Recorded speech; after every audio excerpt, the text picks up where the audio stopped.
You are not here for my banter.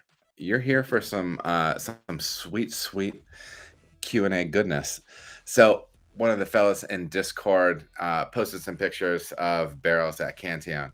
And years ago, and it might be 10 years ago, me and two buddies of mine went for a long weekend in Belgium. And I told them that, seeing those brought back memories. And I said I have a story about it. And so that's what I'm going to open up with today. Me and a couple of buddies just went to Belgium for a long weekend.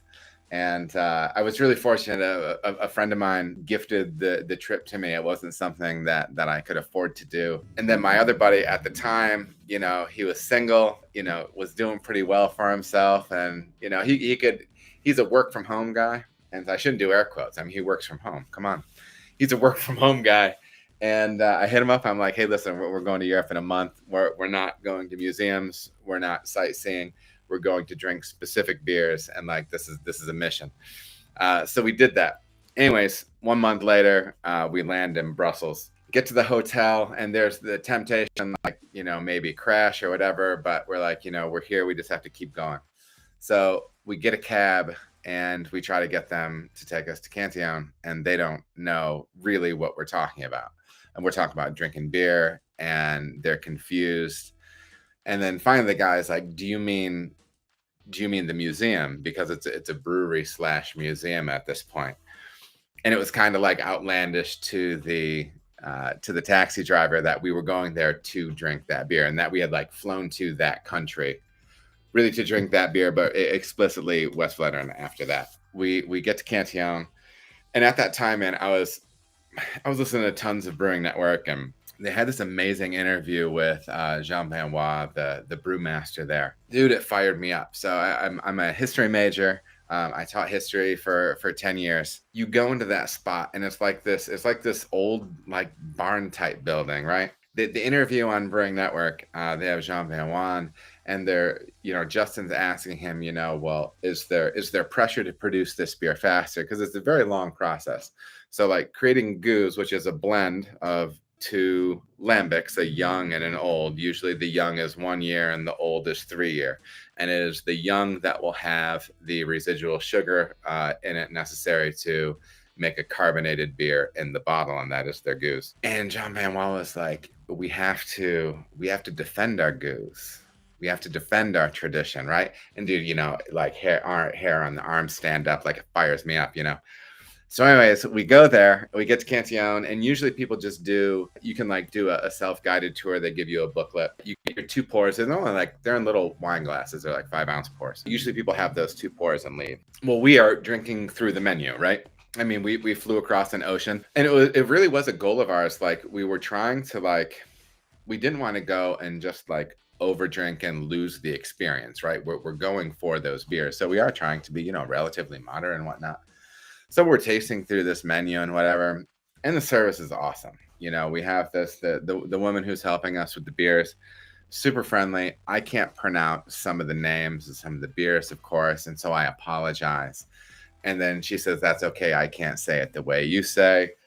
And it was very laid back. It was very nice. And we were very much an outlier, right?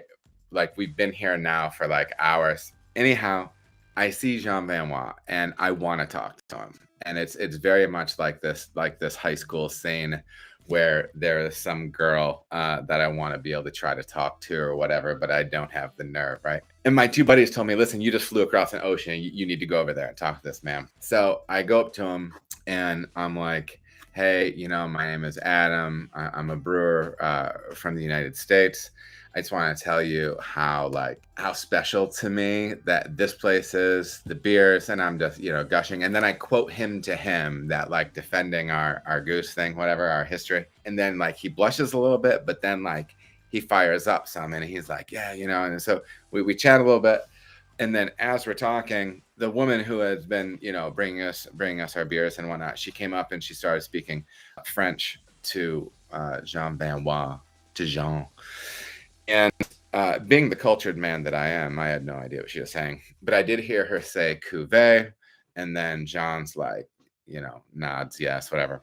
And then she shows up with this 8-year-old bottle, you know, and they put them in these baskets. They lay them down in a basket because the sediment, they store these bottles on their side, so the sediment is on the side of the bottle. So they put that down in the basket. So it's a way of not rousing all of that yeast as you serve.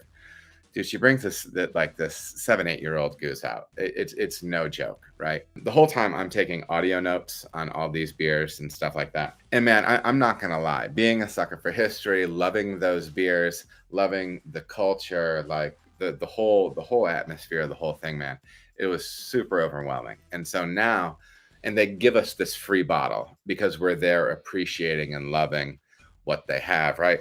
And so I'm not gonna lie, I go like off to the side and I have my little glass and I'm smelling it and I'm talking into my phone and I am crying.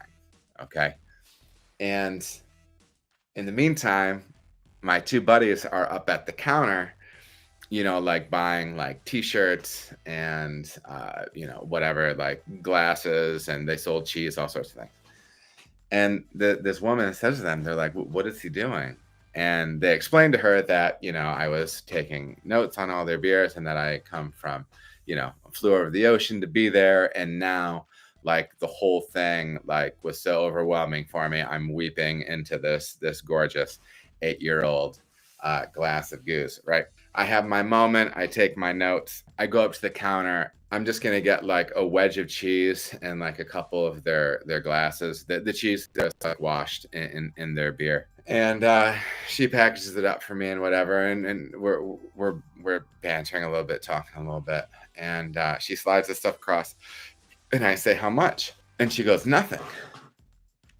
And I'm like, what do you mean? And she goes, for you, nothing. And it was because, I mean, this is the cheat code for Cantillon, right? Fly there, drink all their beer, cry over it, and then they give you things. But that was very touching. That was very cool. And then we started talking. I asked her how long she had worked there, and she put her hand out low like this. So, because she had worked there since she was a kid. She's Jean-Benoit's sister. It's their family's place. And it just made the whole thing so beautiful, man. It was really an amazing trip. I'll probably, another point, I'll talk about West Vletteren and what that little pilgrimage was like, going out to Pope French. One of those things you just don't forget. But anyways, that's that. That's my little snippet. Go cry in Belgium story and get some free cheese. So cheese was good.